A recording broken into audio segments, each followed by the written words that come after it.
I was kidnapped at the same time as his first love, Beverly. Both Andre and my son chose to save Beverly first. With a faint hint of disdain, my son said in his young, innocent voice. Dad said that since Mom has a system, she won't die. The next second, the kidnappers threw me into the sea. And that night, the headline screamed, "The hidden wife of President Fu falls into the sea and dies." But Andre and I were never married. He once said he'd never marry me. 3 months later, I ran into him and his son by accident while holding my daughter's hand. My daughter let out a soft, "Huh? Mommy, why is that little boy looking at you and crying?" I kept my gaze steady and replied. I don't know. I don't recognize him. When Beverly and I were left dangling over a cliff, my system was calmly comforting me. Don't worry, host. As long as there's one person in this world who would choose you in a moment of danger, I'll stay as your system and protect you. That was the condition of our bond. The cold wind stung my face as I replied expressionlessly. Andre will always choose his first love, Beverly. The system seemed so relaxed, I could almost imagine it sipping afternoon tea like a noblewoman. I know, but your son's here, too. They're almost here. Would your son abandon you for someone else? As long as he chooses to save you, even if you're thrown into the sea, I'll make sure you get back to shore safely. I stayed silent, yet deep down, I had a vague feeling that Oswin wouldn't choose me either. A month ago, the news was buzzing with reports, President Andre and Beverly, the socialite, rumored to be engaged soon. That night, Andre returned from the office. Oswin rushed up to him, his little hands pushing at him forcefully. I don't want you to be my dad anymore. This is my and Mommy's house, you're not allowed in. Andre frowned slightly. What are you fussing about now? Oswin's tears kept falling, but he stubbornly glared at Andre. I heard Nanny say that you're going to marry another lady and have children with her. You don't want me and Mommy anymore. I came out from the kitchen just in time to witness this. Hurrying over, I wrapped my arms around my upset, bristling little boy, comforting him. Oswin clung to my neck, crying. Mommy, we don't need Daddy either. His soft little hand clutched me tightly, his sobs coming in broken bursts. Oswin will kick him out. Oswin won't let him bully Mommy. Andre narrowed his eyes, staring at me intensely, a mocking smile tugging at his lips. Oswin, he said, why don't you ask your good Mommy what she did? I met his gaze, patting Oswin's back, calmly. I already explained that. Andre pulled at his tie and lowered his gaze as he unfastened his watch. Without looking up, he added coolly. Maybe ask if your son believes you. Oswin let go of me, tears still clinging to his lashes. He turned and shouted, anyway, Mommy wouldn't do anything bad. Andre tossed his watch onto the sofa. Is that so? Oswin barely reached above Andre's knee, but Andre wouldn't bend down even to speak to his own son. Standing straight, he gazed down at him. What about almost killing someone, is that bad? Oswin was left speechless, frozen. A few days earlier, Andre had witnessed me driving straight into Beverly. Beverly! Andre ran across the street, frantic, and scooped Beverly's blood-soaked body into his arms. His shirt was stained red, but it was nothing compared to the scarlet rage in his eyes. He glanced at me, stunned and speechless behind the wheel, as if I were already dead to him. The system sighed. Sorry, hitting Beverly was a part of your storyline as the villainess. Since you refused to do it, I had to control your body to finish the plot. That night, back at home, I had a massive fight with the system. I was so enraged, I didn't even notice Andre standing by the door, listening to everything. He learned that I'd approached him as part of a task. And he discovered that, with the system's protection, no matter how severe my injuries, I couldn't die. After Andre explained everything slowly to Oswin, he looked down at him with a faint smile. And you think she loves you? If you weren't a boy, do you think she'd still want you? I tried to take Oswin back to our room, but Andre grabbed my wrist firmly, pulling me in front of him, his gaze playful. What are you hiding? Guilty conscience? Unable to pull free, all I could do was give a feeble explanation. I've told you from the start, I don't value boys over girls. Oswin tilted his head, looking between Andre and me. Finally, he came over, tugging on my sleeve. Mommy, what's Daddy talking about? Oswin doesn't understand. The instinctive closeness of my child calmed my frayed nerves a bit. I thought he believed me. I knelt down to explain to him, but Andre cut in. When she was pregnant with you, she got a gender test. Oswin stared at me, lips pressed tight, his chubby cheeks puffing up. He seemed not to fully grasp Andre's words. I had a phased task, which required earning Andre's mother's approval. The system told me that completing this task would free me from being forced into the plot and allow me to progress on my own terms. But Andre's mother looked down on my background. With a casual tone, holding her coffee, she had said, "If you can bear a son, I'll let you join the family." This was her way of showing acceptance. When I became pregnant with Oswin, I couldn't wait to pull some strings to get a gender test done. The storyline was driving me insane. As the villainess, I had been forced into doing many things I never wanted to do. Andre's mother was pleased with the result, and I was finally allowed to end that phase of my task. Andre later found the test result, but he didn't know about the task. He thought I cared only about bearing a son to climb into high society. With a cold laugh, he tossed the paper at my face, his eyes filled with disgust and disappointment. How could I have gotten involved with such a disgusting woman? That's why he refused to marry me, nor would he let me go. Instead, he kept me tied to him while flirting endlessly with Beverly. Oswin listened with a mixed look of understanding. He lifted his small, soft hand to grab my finger. "Mommy, if Oswin wasn't a boy, would Mommy still want Oswin?" He ignored Andre completely, looking up at me with hope. I knew that if I denied Andre's words, everything would be fine. Oswin trusted me unconditionally. But in the end, I answered with silence. At that time, I was on the edge of breaking, desperate to escape the control over my fate. If the test had shown a girl, I honestly couldn't guarantee I wouldn't have abandoned him.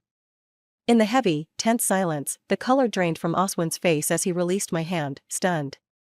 Panicked, I grabbed his hand again. "But Mommy loves you very much now. Oswin can feel that, can't you?" Oswin shook his head repeatedly, backing away, his eyes welling up with tears. I reached out, trying to hold him.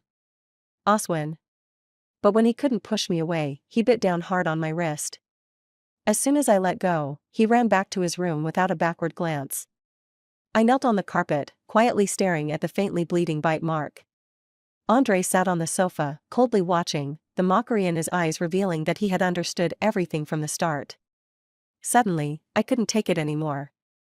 I propped myself up on the sofa, stood, and asked him, "So, you're going to marry Beverly, aren't you?" Andre looked up slightly. "What does that have to do with you?" I felt nothing but numbness toward his cruel words now. "To make room for you and Beverly. I'm taking Oswin and leaving." He remained indifferent. "Don't even think about it." Andre stood, walking up to me, wrapping an arm around my waist. He held me close, but his gaze was filled with contempt. "Even if I marry Beverly, she'll live in a new home. You think I'd let her stay in a place where you've lived? Even I think it's filthy for her. And as for you..." He abruptly let go of me, pulling out a wet wipe to clean his hands as if I'd contaminated him. He was trying to humiliate me. "If you're willing to let go of Oswin, you can leave anytime." I broke down. Through my tears, I questioned him. "Why, Andre? I haven't wronged you. I really did love you." The only answer I got was the cold sound of the bedroom door closing. I knew Oswin was upset about this whole situation. So, I tried every way I could to cheer him up and apologize to him. But he kept avoiding me, time after time. Until one day, the nanny took a 2-hour leave. I went to pick him up from school myself. I arrived 20 minutes early, so preschool hadn't dismissed yet. And that's when I saw my son, hand in hand with Andre and Beverly, participating in a parent-child activity at school. The scene was so warm, so peaceful, they looked like a real family. Just as a massive wave of sadness nearly swallowed me whole, I suddenly felt oddly calm. Like a lifeless shell, I followed them from a distance, watching the three of them pick Oswin up from school and take him out for dinner. I saw Oswin holding Beverly's hand, looking at her with a serious expression, yet speaking with an innocent, childish tone. "Aunt Beverly, I apologize on behalf of my mom. You're such a wonderful person, Oswin really likes you." Beverly squatted down in front of him and patted his small face. "Oh? And just how much do you like me? Do you like me more than your mom?" Oswin pressed his lips together, hesitating as he lowered his head. I felt as though I already knew what he was going to say. I quickly turned away and walked into a nearby women's clothing store, escaping the answer that would break me. Pathetically, I went back home and still had no courage to confront it, pretending as if nothing had happened. I deceived myself, thinking, it's okay, Oswin is just upset with me. Once I explain, he'll understand what he means to me. His place in my life is truly different from Andre's. He's loved me earnestly for 5 years, putting me first in everything.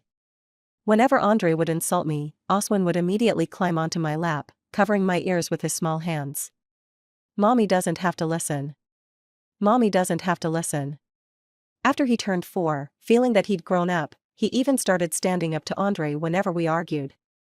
Though his strength was minuscule, it was the only source of love I had felt in these past 5 years.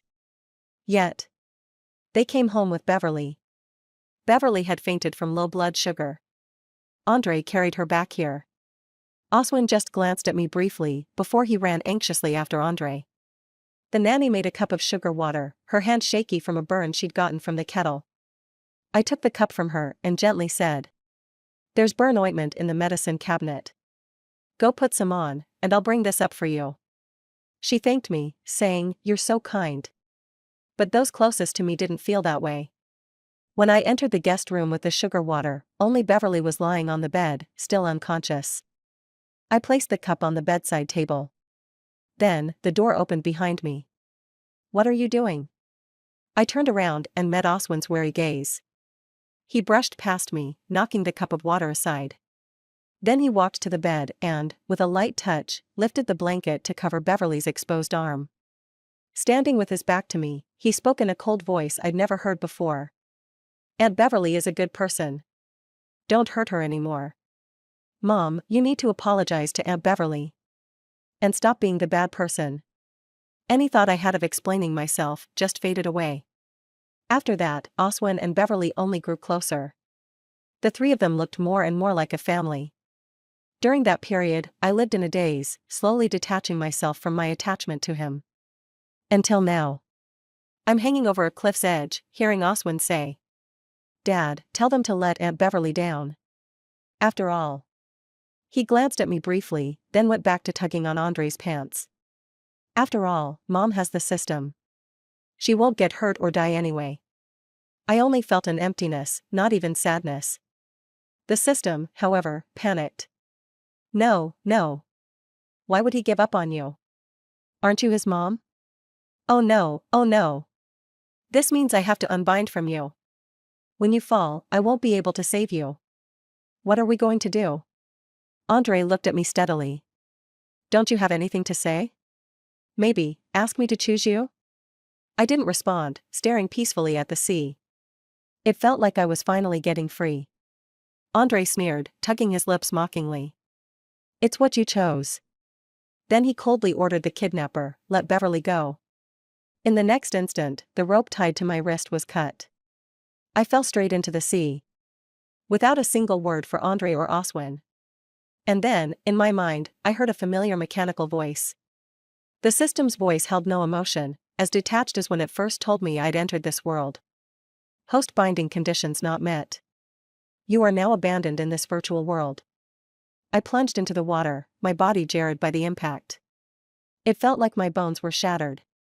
I struggled to untie the ropes, then tried to swim to the surface. On the nearest shore, Andre's men were scanning the water. But without hesitation, I swam toward the opposite shore. It was exhausting, especially with my injuries from the fall. When I finally reached land, I was so drained I couldn't stand. I'm not sure how long it took, but as the sun set, a harsh, cold wind struck my soaked body. The temperature plunged, and I shivered uncontrollably. At last, I staggered to my feet, dragging my heavy body. Step by step. Leaving behind the suffocating place.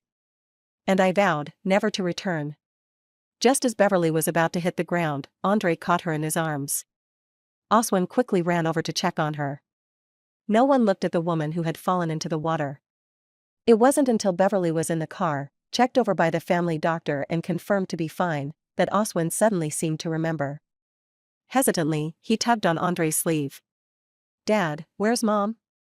Andre didn't even turn around, reaching out to check Beverly's forehead. She'll be back soon. His indifferent tone held a trace of sarcasm. I arranged for someone to meet her at the shore.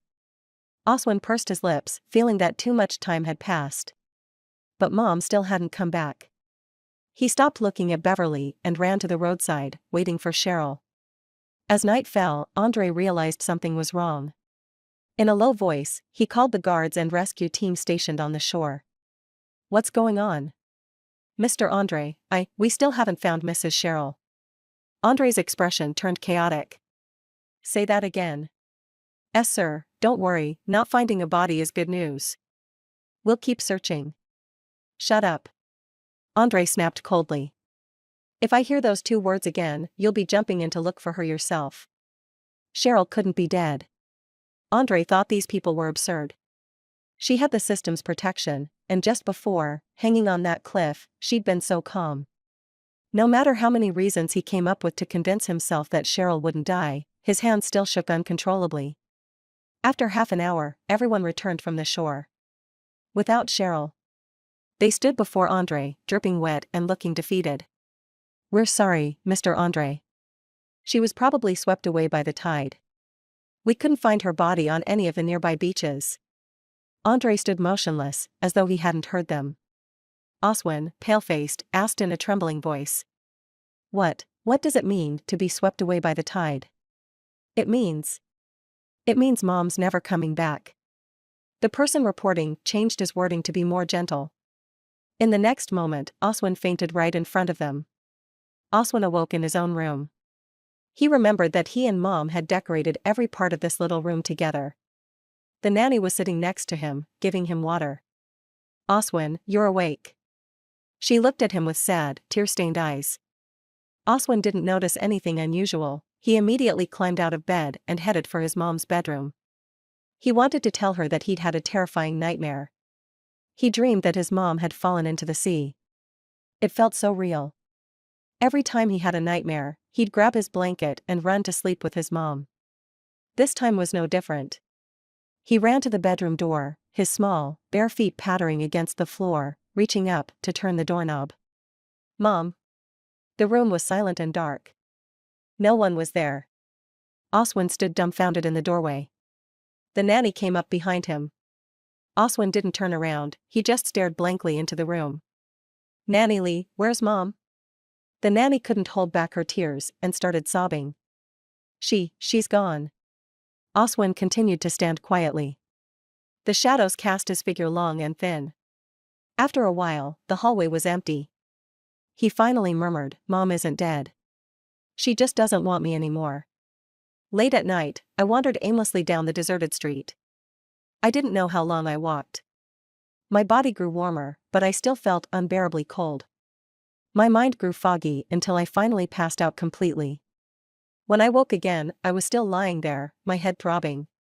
But a tattered blanket was draped over me. You're awake? I shivered in surprise, not noticing someone nearby. Following the sound, I looked over and saw a pair of bright eyes peeking from behind a half-open trash can lid. Did you cover me with the blanket? The little figure seemed to confirm that I wasn't a threat and nimbly jumped out of the trash can. She crouched in front of me, nodding twice vigorously. Yes. It was a dirty little girl, about the same age as Oswin. For a moment, I wondered how they'd react if they knew I was missing. But I forced myself to focus on the girl in front of me. Why were you in the trash can? Her eyes shone with hope as she seriously explained. I heard the auntie from the vegetable market telling her son that she found him in the trash. So I'm waiting here, for my mom to come pick me up. I froze, shocked anyone would still believe that. Her dust-covered face flushed a bit, and she shyly added. If no one comes for me today, I'll go somewhere else. There's no food here, and I'm so hungry. If I don't find anything, I'll have to eat that cake. She pointed at a moldy egg tart nearby. Maybe it was the fever clouding my mind. Inexplicably, I looked at her and asked. I'm here to pick you up. Will you come home with me? She hesitated, then placed her dirty little hand in mine. Do I have a mom now? Yes. Wow, Dora has a mom. I took Dora to my small apartment on the outskirts of town. I'd bought it a long time ago.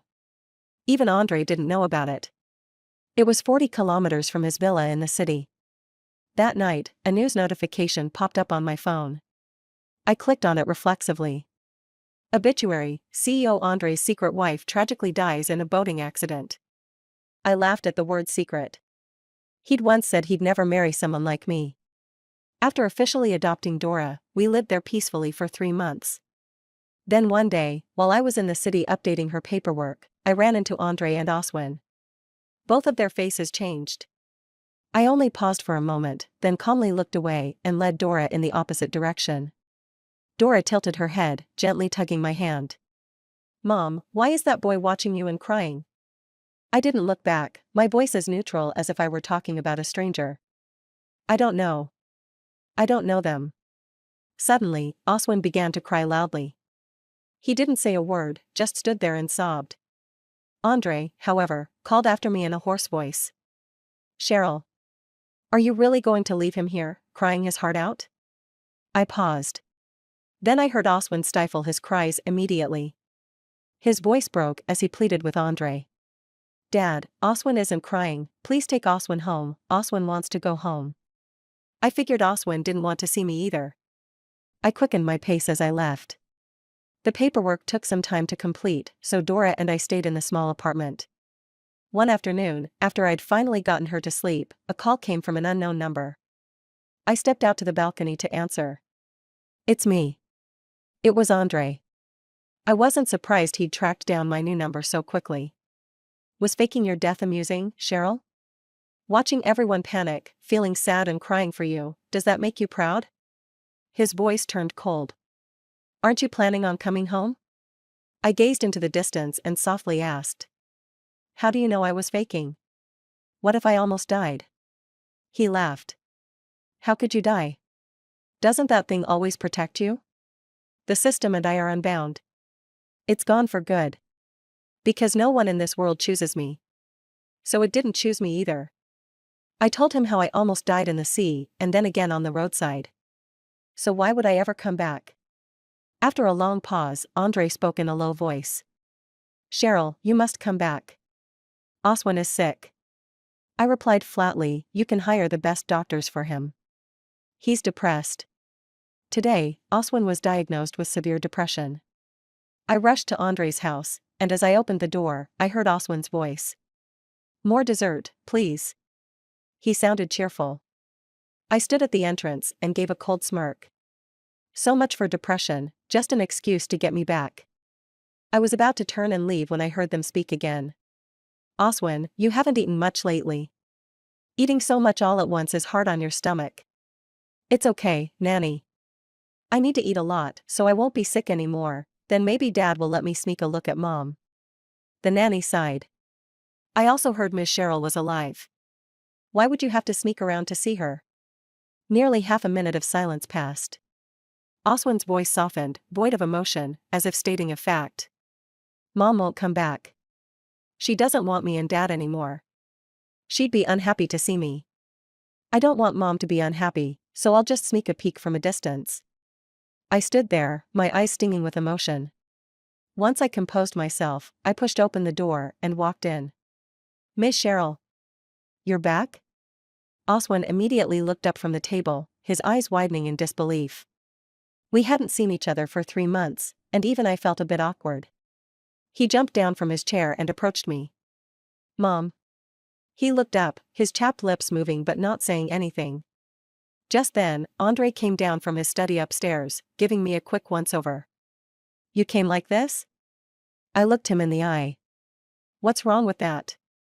Where's your luggage?" I never said I was moving back into Andre's house. Oswin's expression shifted from joy to helplessness. Seeing me glance his way, he immediately lowered his head, hiding the tears welling in his eyes. Andre stared at me intently. I didn't back down. After a minute of tense silence, Andre let out a deep breath, as if calming himself. "Come upstairs. We need to talk." In Andre's study. He leaned back against his desk.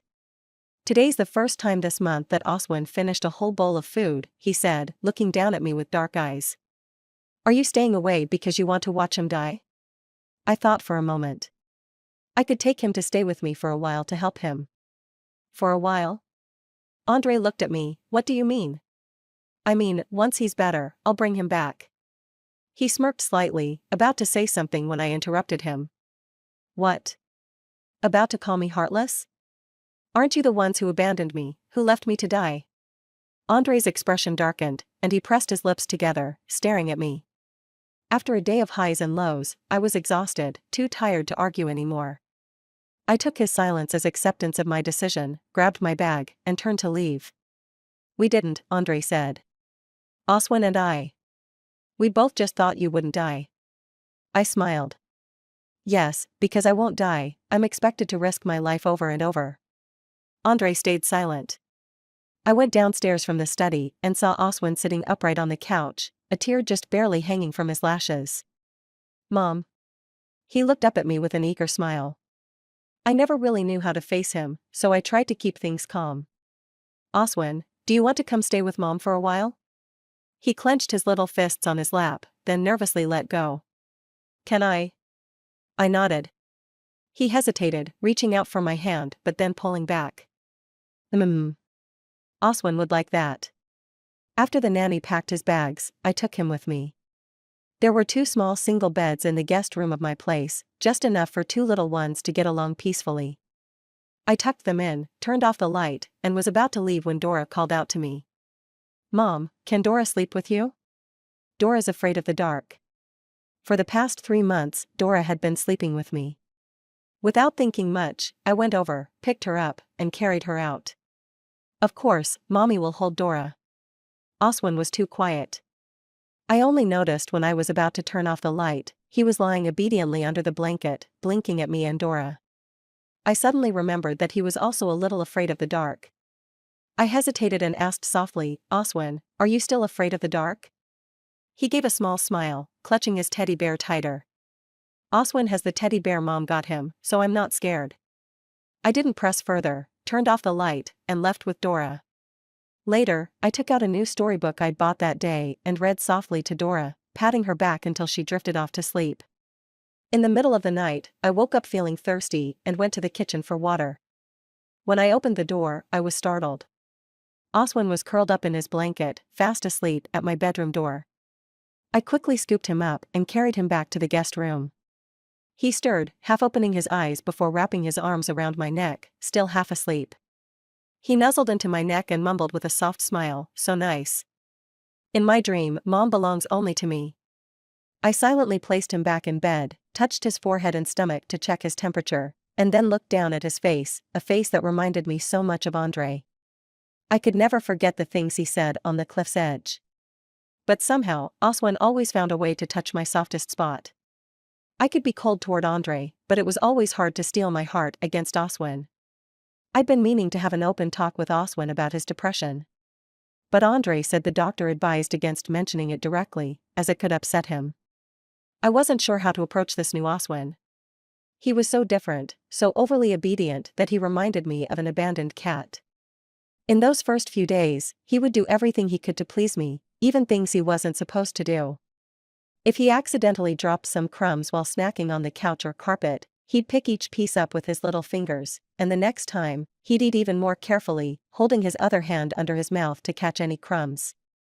No matter how much I reassured him that it was okay, he wouldn't listen. This side of Oswin made me feel uneasy. He even brought a basin to wash Dora's feet one day, his little body wobbling as he carried it over. Dora, come here. Big brother will wash your feet. Dora looked disapproving, snatched the basin, and threw it on the floor. Why are you doing everything, Oswin? I can take care of myself. Oswin just smiled shyly, didn't argue, and kept helping whenever he could. Finally, one day, he insisted on washing his own bowl, but accidentally dropped and broke it. I went into the kitchen. Oswin, don't touch it. Let Mom clean up. Oswin immediately squatted down to pick up the broken pieces. Mom, don't come over, you might cut yourself. I'll clean it up. Afraid he'd get hurt, I reached for the glass shards first, and my fingertip was accidentally cut. SSS. Bright red blood started to flow. Oswin was flustered, apologizing immediately. Mom, I'm sorry. I didn't mean to hurt you. After that, he stopped trying to do things on his own, but he became even more cautious. He started passively going along with whatever I asked him to do. If Dora wanted to play a game that required two people, he'd never refuse. Both kids had similar tastes, and whenever there was something they both liked to eat, Oswin would always let Dora have the last piece. He stopped acting spoiled around me and no longer asked for anything. The only time he did was when he casually mentioned he'd left his sketchbook at Andre's house. When I went to pick it up that evening, I ran into Andre and Beverly just as they were getting out of the car. Beverly was drunk, leaning on Andre and, with a blurry gaze, pointed at me. "Hey! What are you doing at my house?" I wasn't surprised at all. I calmly explained, "I'm here to pick up Oswin's sketchbook. I'll leave right after." Andre pulled Beverly away from him, looking unusually tense for someone usually so indifferent. "Cheryl, you've got the wrong idea. Beverly's just..." I looked past him and interrupted without any concern, "It has nothing to do with me." But before I'd gone a few steps, Andre caught up and grabbed my wrist. "What do you mean, nothing to do with you?" I looked at him with confusion and asked, "What does it have to do with me? Aren't you the one who said yourself that your engagement to Beverly was none of my business?" Andre's brows furrowed with irritation. "I'm not engaged to Beverly, and there's nothing going on between us." He looked at me steadily. "I've only ever had you." I turned my gaze away, already losing patience. "I don't want to hear it. You have to listen." Andre wrapped an arm around my waist, pulling me close. "Cheryl, let's get married." His voice was rough with emotion. "I've realized I can't live without you." "But I can live without you," I said with a hollow laugh, looking at him as if he were absurd. "I don't love you anymore. Why would I marry you?" As he stood there stunned, I finally pushed his hand away. Andre's lips moved. "What do you mean, you don't love me anymore?" I chuckled. "So you still think that during the 5 years you were ignoring me and making headlines with Beverly, I kept loving you? The only reason I stayed was that I couldn't leave Oswin. But now, thankfully, he's no longer in my future plans either." I smiled in relief. I can finally break free from the Andre family. "Is that really how you feel?" Andre looked down, pulling his lips into a bitter smile. "Well, that's not how I feel. Cheryl, I've always thought of you as my wife." I acted as if I hadn't heard and walked away in silence. So, being Andre's wife would mean a lifetime of misery. I hope there isn't a next victim. Oswin was slowly becoming more comfortable around us, no longer as tense as he had been before. Just when I thought everything was heading in a positive direction, and Dora and I could almost leave, Oswin and Dora's relationship broke down. That day, I was in the kitchen slicing fruit while the two of them played a game in the living room. Occasionally, I heard bursts of laughter from them, but mostly it was Dora's giggles echoing through the room. I had to really pay attention to catch Oswin's quieter responses. Then, suddenly, it fell silent outside. A few seconds later, Dora's loud shout pierced the silence. Sensing something was wrong, I rushed out. Dora was pushing Oswin forcefully, shoving him down onto the floor. "Bad person," she shouted angrily. "You're not allowed to go near my mom anymore." "She's not your mom. She's Dora's mom, only Dora's." Oswin sat on the floor, head down in silence.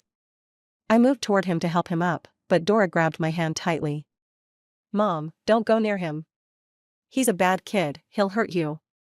Seeing my hesitation, Oswin quickly got to his feet by himself, nervously gripping his pants seam, still avoiding eye contact. I crouched down to comfort Dora instead. "What's wrong, Dora?" Her eyes were red with anger, on the verge of tears, as she glared at Oswin. "Oswin just said it was his fault you fell into the ocean." She tried to hit him again, but I held her in my arms to stop her. Dora lashed out, her small fists swinging. "Mommy brought me home and got really sick. The doctor said she almost died," she said, referring to those few days I had a high fever. That time had truly scared Dora. She thought she'd given me some disease from being in the trash for so long. I'd explained that it was from falling into the ocean to ease her guilt. Tears welled up in Dora's eyes as she stared at Oswin, filled with resentment. "You almost killed Mom. Dora's going to call the police and have you arrested." After a long time comforting Dora, I managed to calm her down and took her to her room. Meanwhile, Oswin stood quietly to the side the whole time. I walked over to him and gently patted his head. Don't be sad, Oswin. I'm sorry on Dora's behalf. Did you get hurt? Let mommy take a look. Finally, Oswin looked up. He had bitten his lip so hard trying not to cry that it was bleeding. His voice was choked with emotion as he looked at me. Mom. Oswin was wrong. Oswin knows he was wrong. The next moment, he burst into tears. I'm sorry, Mom. Andre once told me that Oswin had become very closed off, never crying even once after I left. The first time he cried aloud was when he saw me on the street that day. This was the second time. I didn't want to hurt you, Mom. I've always loved you most. He sobbed painfully. Even if you didn't want Oswin before, Oswin has always loved you. I crouched down and wiped his tears, feeling sad myself. If only he had told me this before I fell into the ocean. During that time, I kept trying to explain things to Oswin and clarify the misunderstanding. But whenever I opened his door, I was met with the same cold expression Andre wore. Mom, please knock and wait for me to answer before you enter my room next time, okay? Embarrassed, I apologized, forcing a smile. I wanted to talk to you about that day. Sorry, Mom, I don't want to listen. Why? I quickly moved a step closer to him. Oswin stepped back, widening the distance again. Because you're a bad person. You did bad things. He furrowed his brow, his gaze icy, resembling Andre's expression perfectly. Don't make excuses, he said. I was left heartbroken, driven out of his room. Andre was casually leaning against the doorway, watching me with a faint, mocking smile. What is this, Cheryl? He asked. The payback for coming back into my life with a hidden agenda? I became more withdrawn by the day. Whenever I tried to repair my relationship with Oswin, he would shut me out. Sometimes, I'd even overhear him laughing and chatting with Andre. Dad, Aunt Beverly can't eat spicy food, so remember that. Next time, let's take her somewhere else. Dad, did you see? Aunt Beverly looked so happy today. When she's happy, Oswin's happy too. But as soon as I appeared, Oswin's smile would vanish. He'd lower his head, mumble Mom, and then run back to his room. Standing in the living room, I could clearly hear the sound of his door locking. That day, Oswin cried himself to sleep. I was still worrying about how he would get along with Dora in the future. The next day, when he woke up, he smiled at me as obediently as ever, as if yesterday's outburst had never happened. Mom, could you call Dad for me? I sat by his bed, helping him adjust his freshly changed clothes. Why? I want to go home. He smiled, his eyes curving with happiness. I miss Dad. Could you ask him to pick me up? Not suspecting anything, I called Andre. Although Oswin and Andre had always been somewhat distant, they had been getting along well with Beverly lately, so it seemed normal for them to grow closer. Besides, I was planning to take Dora back to the countryside soon, too. That evening, Andre came to pick up Oswin. Just before they left, Oswin hesitated and tugged on my sleeve. Mom, could you hold Oswin?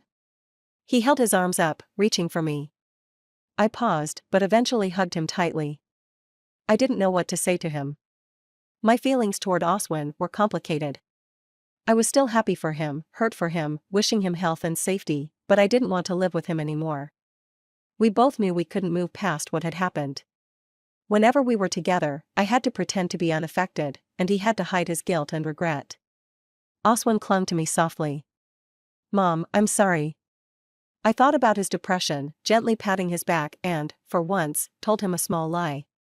I don't blame you, Oswin. Get well soon, okay?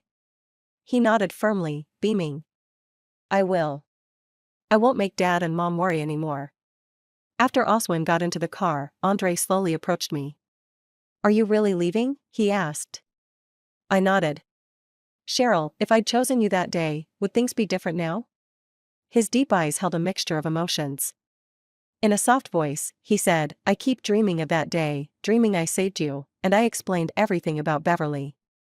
In my dreams, you give me another chance. I glanced at my watch, wondering if Dora had finished watching her cartoon and was waiting for me to tell her a bedtime story. I was worried she'd feel scared being home alone this late. So, I firmly turned down his attempt. But in reality, I wouldn't. Do you have anything else to say? If not, I'm going back. As I grew impatient, barely holding back my politeness, Andre lowered his gaze and shook his head. Goodbye. I turned and walked away without hesitation. Only when I opened the door to see Dora did I finally feel a bit of relief. She puffed her cheeks. Mom, where's Oswin? She exclaimed. I need to teach him a lesson so he'll never dare to hurt you again. I chuckled and pinched her cheek. He's gone now. We won't see him again, so he can't hurt me anymore. You're so strong, Dora, taking care of Mom, I said. She looked at me seriously. I'll always protect Mom. I thought it was just a child's promise, until 2 weeks later. When I went to pick Dora up from kindergarten, a little boy cheekily tried to lift my skirt. Dora clenched her fist and punched him right in his right eye, leaving a big bruise. She didn't hold back. Dora glared at him, warning, do that again, and I'll pop your eyeballs out. The boy was twice Dora's size. She bruised her own hand, but she made him hurt too. Back home, I gently applied ointment to her hand. Dora, please don't do that again. You ended up hurting yourself too. She shook her head, her little face looking serious. It's not that, Mom. He won't dare lift your skirt again. Because Dora taught him a lesson. If you only scold him, he'll just do it again next time. Dora's hand might hurt for a few days, but if it means a bad person will never bully you again, it's totally worth it. I bent down to hug her. Mom is really lucky to have Dora in her life. Dora hurriedly responded. Actually, Dora is luckier, because Mom found her. I didn't argue further. But I knew it was equally true. We had both appeared in each other's lives when we were at our lowest, like the first rays of light breaking through each other's endless night. Neither of us would be trapped in that eternal winter anymore. Oswin's epilogue. Aunt Beverly crouched down in front of me, smiling as she asked. How much do you like me? More than you like your mom? I lowered my head, looking down at the tips of my shoes, trying to find a way to answer that wouldn't hurt Aunt Beverly's feelings. But I guess I wasn't smart enough, I couldn't come up with anything. I avoided looking her in the eyes, feeling guilty. Well, Oswin still likes Mom the most. Aunt Beverly chuckled, why's that? Your mom used to bully me all the time. Because Mom is the person who loves Oswin the most in the whole world, so Oswin loves her the most too. I gave her a serious little bow, saying, Aunt Beverly, I'm sorry. My mom will definitely change, please forgive her. Aunt Beverly straightened up, stretching before responding. We'll see, depending on my mood. If I feel like it, maybe I won't hold it against her. I took mental notes, if I made Aunt Beverly happy, she might forgive my mom. So I started pestering Dad, asking him to take me to visit Aunt Beverly. I brought her a Christmas tree I made in class, spent my New Year money on snacks I thought she'd like, and asked Dad to take us to the amusement park with her. Every day, I looked at her expectantly, asking, Aunt Beverly, are you happy today? She'd be eating ice cream and casually nod. Yes, I'm happy. At that, I'd give her the biggest smile. If Auntie is happy, Oswin is happy too. She looked at me oddly and said, Of course I'm happy, I get to be with your dad. I froze. But Dad is. Mom's. After that, she kept saying she was happy but stopped mentioning forgiving Mom. Until that one time when she and Mom both got caught in a trap. I figured Mom would be fine, so I helped Aunt Beverly, thinking she'd be grateful to me and Dad and would finally let go of her grudge against Mom. But Mom was heartbroken.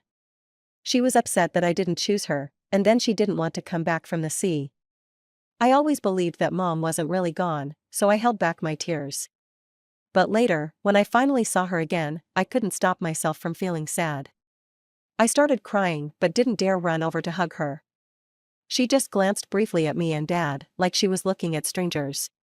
I knew then that she didn't want me anymore. I cherished the time I'd spent with her, even though I felt like I was borrowing Dora's mom.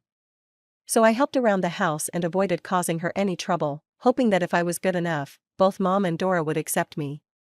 That way, I could stay with Mom. I wanted her to tell me stories and put me to sleep. But Dora wanted that too. I couldn't compete with her. So I didn't mind, I'd just quietly sleep by their door, that way I could still hear Mom telling stories.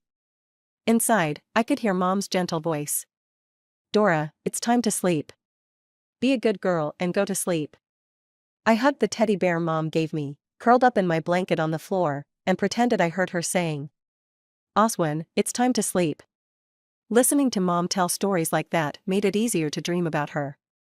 In my dreams, Mom was holding me, holding only me. She was Oswin's mom alone. But then Dora found out it was my fault. Mom fell into the sea. She started hating me. And I couldn't stay with Mom anymore. I didn't want her to feel torn because of me, so I decided to leave. And later, when Dad wanted to go look for Mom, I stopped him. What's wrong? Don't you want your mom to come back? He asked. I shook my head. No, I don't. She doesn't like us, and she wouldn't be happy if she came back. Dad, if you love someone, shouldn't you want them to be happy? Dad didn't say anything else. But he didn't give up on Mom. After that, he often went to the seaside alone, the same sea where Mom had fallen. When I was 7, Dad rescued someone who was drowning at the beach. He almost got swept away himself. When the doctor came out of the emergency room, he didn't look relieved. He told Grandma. Although he survived, he has a large infection in his lungs, and there's irreversible damage. His lungs will be extremely fragile from now on. I didn't fully understand what the doctor said. But every time Dad got sick and went to the hospital, I knew it was serious. Sometimes, he even coughed up blood. His health wasn't what it used to be. One day, after coughing up blood, he lay on the bed, looking exhausted, his eyes red as he asked me to call Mom, hoping she'd come to see him. I held the phone but silently refused. Both Dad and I were in the wrong. We didn't deserve forgiveness or sympathy, and we had no right to disturb her life. The end.